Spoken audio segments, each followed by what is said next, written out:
Dignet, députée d'Ille-et-Vilaine, ouvrière agricole de métier et côtoyant au quotidien des agriculteurs et des agricultrices, je me fais aujourd'hui la porte-voix de celles et ceux que l'on entend trop peu. J'ai pu constater sur le terrain les dégâts d'une politique toujours plus libérale qui asphyxie aussi bien les producteurs que les consommateurs.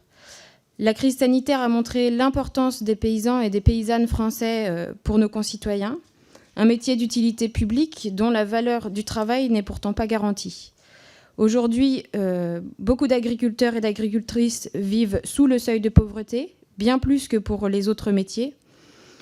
La grande distribution impose ses règles et augmente ses profits, au détriment des conditions sociales et environnementales. Cela se traduit, entre autres, par le recours à des contrats précaires et des salaires de misère.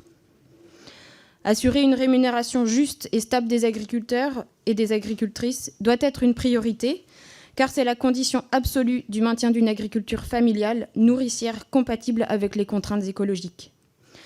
Or, la loi Egalim 1 est un fiasco dans son application réelle. Egalim 2 le sera aussi si la mainmise des grandes entreprises de distribution et de transformation n'est pas réfrénée. Les 4 premières centrales d'achat en France représentent 92% des parts de marché de la distribution.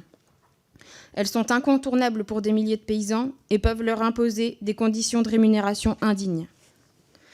Dès lors, il est urgent de reconsidérer le modèle actuel qui engendre une perte de pouvoir d'achat pour l'ensemble des gens, du consommateur à l'agriculteur, pendant que les grandes entreprises et leurs actionnaires s'enrichissent à outrance. La rémunération du capital prime sur les besoins de la population qui, en raison de l'inflation, délaisse le bio et la qualité pour préférer le hard discount. Votre observatoire démontre que sur 100 € de consommation alimentaire dépensée, la valeur ajoutée revenant au maillon de la production est de 6,40 € alors qu'il était de 12 € il y a 25 ans. Comment pouvez-vous nous expliquer cette dégringolade ? Les lois Egalim avaient pour objectif de mieux répartir la valeur au sein des filières. Votre observatoire permet-il d'en évaluer l'efficacité ?